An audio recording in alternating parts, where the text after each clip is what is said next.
well, welcome everyone to our community call. My name is Laurence, and I'm a product marketing manager at Blocknative. And at Blocknative, we've been operating real-time infrastructure on Ethereum for the past 4 years and have a suite of products to support validators, searchers, wallets, and dApps. And today, we will be focusing on the hot topic of MEV, which stands for Maximum Extractable I'm Value. on. Yeah. Oh, Blair, the boomer yay! has made it, as Awesome. Dan just called me. Awesome. Glad to see you in here. So anyways, MEV, it is the additional value that's extracted out of each block by reordering transactions. And it is frequently used for arbitrage to help markets achieve equilibrium. And it's a phenomenon that is seen in multiple marketplaces, so not just crypto. You can kind of think about it like paying a premium to board a plane at the front of the line. So in the Ethereum ecosystem, people who specialize in extracting MEV are a type of called searchers. And prior to the merge, building blocks was performed by the miners who had direct relationships with searchers. And post-merge, miners went away and block builders emerged. So now searchers send bundles to many builders who then build blocks that are sent to validators through MEV boost relays to get on-chain. And we've really seen builders emerge as a major market utility that is systematically important to the operation of the Ethereum network. And Blocknative, we're super proud to be a block builder and relay operator, contributing to the decentralization of the Ethereum network. So welcome. If you have any questions, we are happy to answer them throughout this discussion. You can either ask to speak and we'll take you off mute when appropriate, or you can also post questions on the Twitter thread. And thank you to everyone who has already submitted questions. They are ingrained in all of our questions, and we'll also answer some of them at the end. So with that, I want to welcome Blair and Dan. Blair is a product manager at Blocknative, and Dan is a researcher and engineer on the block building team. Thanks for coming, guys. Yeah, thanks for having us. Excited to talk about this. Yeah, same here. Not every day you get to just discuss the things you're passionate about on the air. So excited to dig in. Awesome. So last community call, we were building blocks, but we were just using the public mempool. And since then, there has been a ton of activity. We've actually announced our Series A+ fundraising of 15 million, and we are now accepting searcher bundles with the Blocknative RPC endpoint. Super exciting. Blair and Dan, talk to me about the work that went into accepting searcher bundles. Dan, I'll let you kick this one off. Cool. Yeah. So fortunately, there was a lot of really awesome work that has been open sourced by the Flashbots team, which we are super grateful for. But there's also a lot of unknowns that aren't really clear. And so one of the biggest things we focused on going into the process of opening up permissionless bundle support is how we can handle the load of these bundles. As well, it's interesting to kind of think about how you would handle the load for something that you only really see the end result of, which is bundles landing on chain. You don't really get to see the bidding process that goes behind the scenes, because the way these bundle auctions are set up is they're a private auction, which actually has a lot of cool theoretical properties that make it more optimal.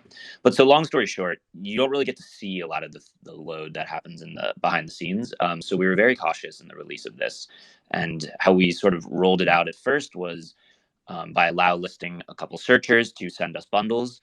And then from there, once we got a sense of how spiky MEV is on chain, then we started to slowly basically up our system so that we could handle higher load.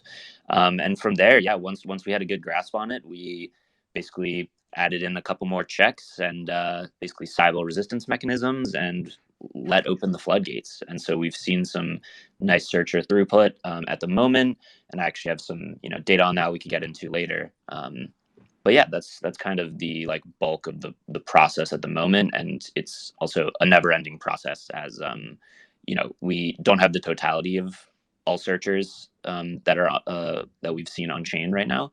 We only have a subset, so we will be continuously working on that. Yeah, on my end, it was all about talking to the community, talking to the searchers that we do know, listening to what their wants and needs are. We got into the MEV game a couple years ago by just having our mempool feed, but now as a builder and relay, accepting bundles is a big next step for us. One of the things that quickly came out was, hey, they wanted cancel bundle and bundle. So we recently worked hard to get that out the door. And so that's another feature that you can do using our our builder. Yeah, it's something that's been really impressive to me is just understanding those wants and needs that searchers do have to make their experience the best. So you're just talking about cancel bundle. Can you both talk to me a little bit more about what you implemented for the Blocknative RP endpoint to really enable searchers to do their best searching and land those bundles on chain? Yeah. Go for it. I was just going to mention the other thing we have is call bundle. I'm not sure if all builders support call bundle. Excuse me, I know Flashbots does, but we do as well. So that's just one more feature that a searcher can use in order to help them get their bundles on chain. And certain MEV requires call bundle. Some MEV does not really require call bundle. So again, it was just kind of another example of us listening to what searchers need and getting it out the door. Yeah, totally. And so from my side, the biggest priority for me is, getting your bundle from point A to point B, which is point A is, you're a searcher somewhere around the earth. You've probably done some type of optimization. You've looked at the network and kind of realized, most traffic comes over the peer-to-peer layer. In Virginia, there are hotspots. There's some other kind of hotspots. There's various technical papers you can kind of implement to figure these things out. But so you have a searcher, point A, point B is our builder, and there are obviously various steps through the internet that you would traverse. And we won't get into that, but you can just think about your router, your internet service provider.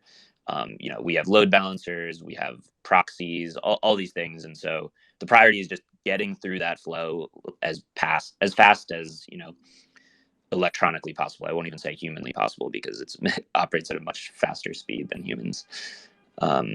Yeah, so I think that's the biggest one for me. Dan, was there any major work that we had to do for the relay versus the builder? Is there any way like you can break down maybe some different work that we do as a relay versus the builder to accept bundles? Yeah, there was a little bit of work we had to do. First version, or kind of like first sets of version of Dreamboat, our relay, were basically optimized for having one builder. So once we took a private builder online, we had to, add a couple things in to basically make sure we could handle multiple blocks. And then one thing we actually had foresight on ahead of time, which ended up being important for searchers, is related to bundle cancellation. So in the original kind of construction of builders and relays, canceling your transaction was sort of broken in the sense that all of the relays operated on whenever they received a block, they only stored the highest profit block. So if you sent a new one and it was lower profit, it wouldn't get added. But so this broke cancels in Ethereum because if you canceled a transaction which had a lot of MEV, and then with a transaction that had much less MEV, that block, if everything else was the same but that transaction, it's actually lower, and most relays wouldn't have accepted it. So one of the things we made sure to have right from the beginning was this idea that the relay will just accept the latest block, no matter if it's higher profit, in order to preserve the sort of like user experience on the Ethereum network. Yeah, I know that that's really important for searchers as things evolve and change and all of these things are happening. And so then if I am a searcher right now and I am submitting to, say, Flashbots and Beaver Build, what's the difference between our RPC point and what are the similarities? So if I wanted to start sending bundles today. I would say it should be basically the exact same experience as sending to these other builders, at least for a send bundle. You can use both our own signature, X Auction signature, or you can use the X Flashbot signature. It's free to use. I'll let Dan talk a little bit about our rate limits and our backend, but should be the same experience. And then on cancel bundle, there's the kind of the blocks route way of doing things, and there's the Flashbots way of doing things. Ours is much more akin to the Flashbots way of doing things, where there's a ETH cancel bundle.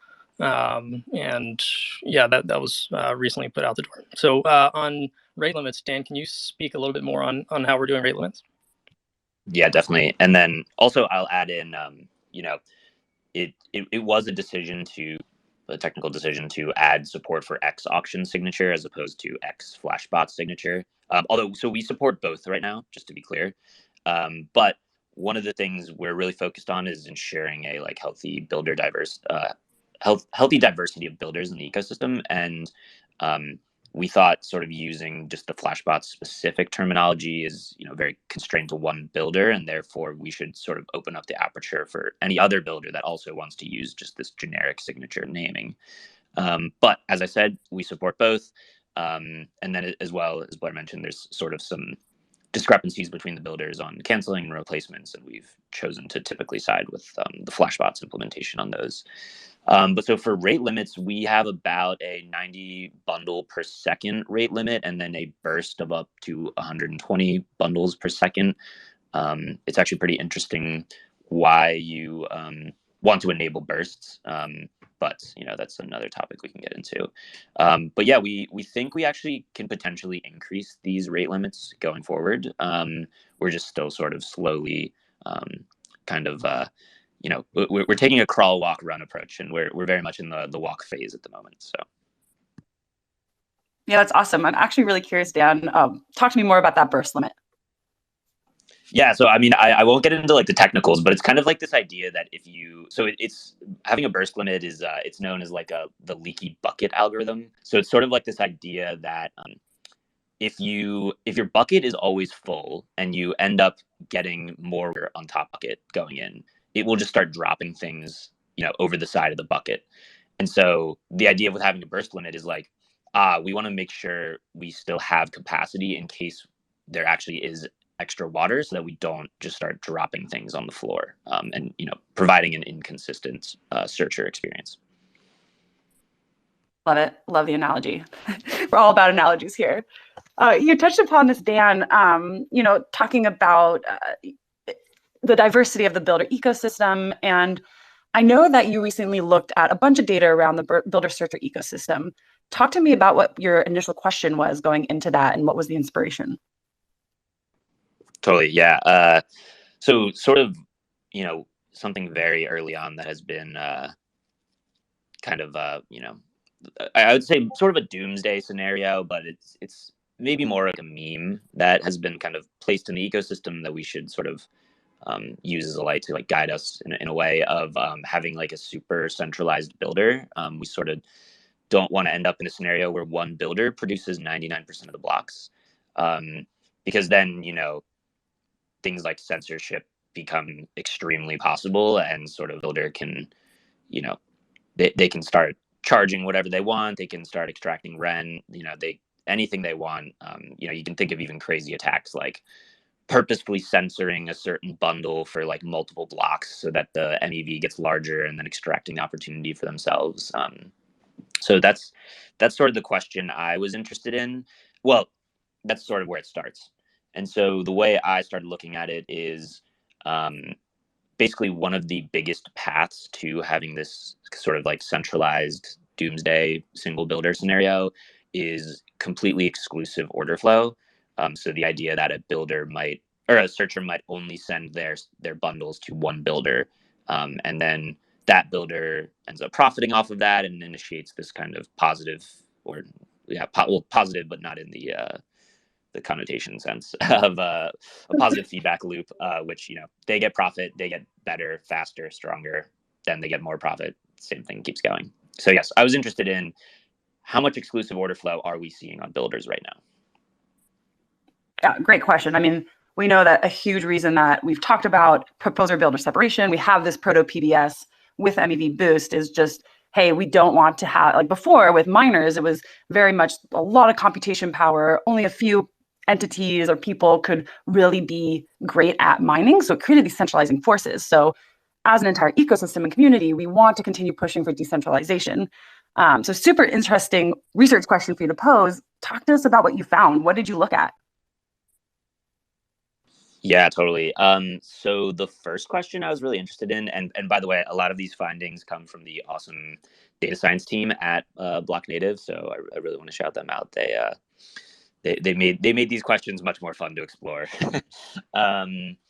Yeah, so kind of the first thing is like to get a feel of how many searchers were submitting to each builder, and see if any had an insane leg up. And so I can sort of like read off some stats, but we see, and so this is for data from January 1st, but we see that most, so, like Flashbots, Beaver, 0x69, a couple unnamed ones, they're doing at around like 150 to 250 searchers.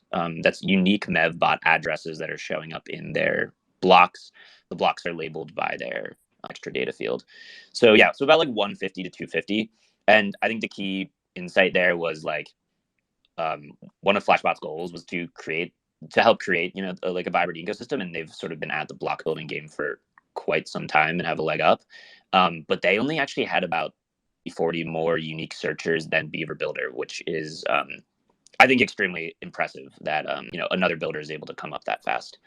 And then from there, it's sort of the data looks, there's a lot less searchers on the lower end there, and sort of below kind of Blockstrat and Blocknative, you start getting into like the tens of unique searchers. So that was sort of like the first thing I started at. Does that make sense? Yeah, I'd say the next layer of the analysis that we could do is like the understanding the profitability of these bots. Like some obviously are more prolific than others and are more profitable and sending more profitable bundles. And so doing some sort of like weighted analysis on based on how profitable their MEV that they're sending, their bundles that they're sending. Yeah, totally. That's super important. Because yes, like there are differences in the searcher sets for each builder. So if it could just be one searcher that vastly is responsible for 90% of the MEV on a builder, and so that sort of just looking at it from there wouldn't cover that. So I totally agree. That analysis though is actually much harder, as it turns out. I know you helped with that a bit. It is hard. So that is definitely some future Blocknative research, to stay out on the lookout for that. But so one of the next things I started diving into was, okay, there's these different searcher sets, but on average, how many builders are each searcher sending to? And so the largest category there we created distribution was about 50 MEV bots are sending to one single searcher, and that is the highest category, the highest number of searchers. Excuse me, sorry. The terms get all jumbled up. It's so true. So yeah, let me take a second. So the highest, basically, so okay, if you look at like a distribution and see how many bots are sending to only one builder, about 50 searchers doing that. From there, you get into how many bots are sending to 2 builders, 4 builders, 6 builders, and all of those are actually in like the 20 to 30 range of searchers. So that's like really awesome, because just 2, 3, 4, 5, 6 builders already vastly out is larger than the amount of searchers sending to one builder. So in my interpretation, that's like a really great metric for the diversity of the ecosystem. And then even cooler is you can see that there are searchers sending to over 12 builders, which I'm not even aware of over 12 builders, but I think the analysis gets a little bit trickier because a lot of builders have multiple like actual builders underneath them, if that makes sense. Yeah, definitely. And the other interesting area of research that we're starting to look into is along the lines of the weighted, is also looking at like what type of MEV they're doing. So sandwiches versus front running versus back running.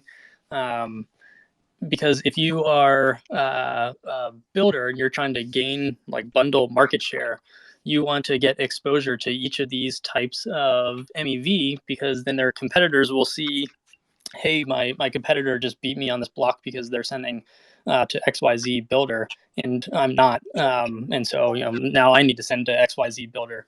And so, this is where it starts to create like a nice decentralized loop to incentivize people to send to all builders. And also is important to kind of follow the similar spec that Flashbots has originally laid out, which is what we are, to make it a really easy exercise to send to Flashbots, Blocknative, Beaver, all the different builders. Totally. Yeah. And so like on that topic, one of the things I was looking at too was I was looking at the searcher addresses that sent to the most builders. And so there's this one who's actually, I was fortunate enough to randomly know him or them. But he goes under Yannick Crypto on Twitter. That's not a dox or anything. and he was okay with releasing this info. And so they sent to 22 different builders. Their bundles showed up on 22 different builder pub keys, which I think is awesome. And we started sort of joking around about like, what if we started creating a searcher NFT like that? Only you only got awarded this searcher NFT if you sent to some threshold of like greater than 15 builders or something like that. I mean, there's some technical complexity there of how you actually update that NFT. But sort of the idea is like, we should sort of like applaud these searchers for not sticking with only one builder. Yeah, absolutely. Larry, did you want to say something? No, I totally agree. I think that's a great idea, and I agree. There needs to be more incentives to get searchers to send to as many builders as possible. I look forward to the days of the builder aggregators, I guess you could call them, where you just send to the aggregator and then they just send to everyone. Yeah, totally. It seems like that's how it's going, right? That's how like AMMs and DEXs. That's how they're going. Which I even saw. I saw something funny that is sort of unrelated, but like 1inch now supports CowSwap like routing, which is really interesting because using CowSwap, your swap can get routed to 1inch. Right. Yeah. Which means now it can get routed to 1inch, which will then get routed to another CowSwap like mechanism. So I don't know. I'm curious. Like, do you think are there downsides to aggregation approaches like this, or yeah, I mean, from a security privacy perspective, what do you think? Yeah, that's a good question. I mean, from a usability standpoint, obviously there are big upsides. Instead of Yannick sending to 22 builders, he just sends to one person, but still reaches all 22. But then, you could have potentially some centralizing forces at that level. And then, like you said, there's some privacy. If there's a centralizing force at the aggregator level, then they have the data to do certain censorship related activities. Then you start to get competition though at the aggregator level. So I don't know. It kind of all works itself out, but it's something to monitor for sure. Yeah, totally. I think it's funny. Like I've sort of thought through that a bit too. Like, okay, let's make an aggregator, and now, okay, we need to prove to all search that we did forward their bundle. Like, right. Obviously, if the bundle lands on chain, it's obvious. But if it never lands on chain, you start to wonder, did the aggregator actually include my bundle? And so, like, you could sort of maybe do some like fancy proof where sort of like the builder gives you a receipt that it was included, and then you start publishing these receipts every slot. But like, you I think you quickly end up at creating another block, basically. Yeah. So. Yeah, it gets complicated fast. I know there's a question in the chat from Life is Short, So Am I, asking, where can I reference the data that you mentioned here in the chat? Totally. Yeah, we have, there'll be a Twitter coming out soon, and then a larger blog post, I think hopefully a week or two. Yep, exactly. And then we also had a question from Discord from Lazy One. When will your relay open up to block builders? Yes. Yeah. Fun question. Yeah. So based on sort of the things we were talking about earlier, of sort of taking a crawl, walk, run approach, that's exactly the same mindset we have, on the relay. So we're actually looking at supporting our first external builder, and we'll basically be taking it in a similar approach of basically having one or two allow listed for now, and then hoping to very quickly move into completely opening it up to all external builders. There's sort of just from what we've seen with the Flashbots relay, there's definitely some constraints around like priority of simulation. So very much just an issue as to with searchers, where a searcher can send 1,000 bundles that have no profit, but they should be lower priority in the simulation queue than a searcher who sends one that is very profitable. So the equivalent here would be a builder that sends not as profitable blocks should have a lower priority than a builder that sends higher profitability blocks.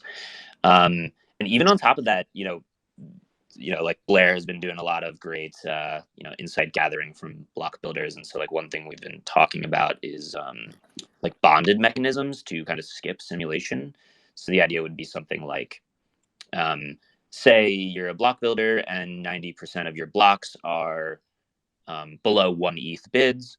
So what we could do is fund a block builder for, like 1 to like 5 ETH, and then have some mechanism where we let your blocks go unsimulated, but if the bid ends up being wrong, we immediately, block list you, and then as well pull that collateral, that bonded stake out of the smart contract and use it to repay the validator for any mismatch in the bid. Yeah, I think it's a pretty interesting mechanism. I think it was like Justin Drake or someone along those lines was the one that came up with that originally. And it just gets really interesting when you get these kind of mega blocks, these lottery blocks where it's like 100 ETH, and you gotta make sure your bond is big enough to cover that.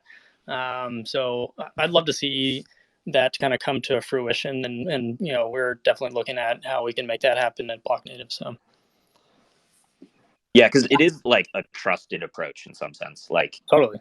Yeah, so that's not super ideal, but when you get into trustless approaches, it gets like really hairy, like really fast. And so our thought is like, can we do something kind of short, like in the short term? Because if you sort of think about it, like the PBS we have right now, the proposer builder separation, very much is like a proto PBS, is like what we refer to it as at Blocknative, and there is like trust, like there is the validator just like blindly accepts these bids. Like anyone can just put all 9s in the bid and they would win every single block, but it's sort of like up to the social mechanism of a validator to remove that relay from their MEV boost.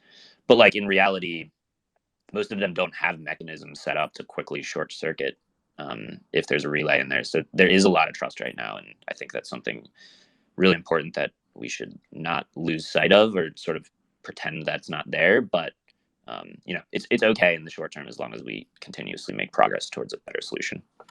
Ultimately, you want like some sort of way to trigger in the event that there's the miss slot because of the block not being, but you want some sort of like automatic trigger that a smart contract can look at. But don't think that we're quite there yet, and that might require full PBS in order to create that from a trustless standpoint. Absolutely. This was a fascinating talk. I know we're 4 minutes over. I could keep talking to you both for days. But really, that was great. If people have more questions, I know I wasn't able to get through all the other Discord questions. I'll definitely send the answers. But please join our Discord channel. We really want to chat about this. If you are a searcher or a builder and you want to collaborate with us, we're more than happy to. If you want to start sending bundles, go to our doc site. Everything is there for you to get started. And the team is happy to help you over on Discord.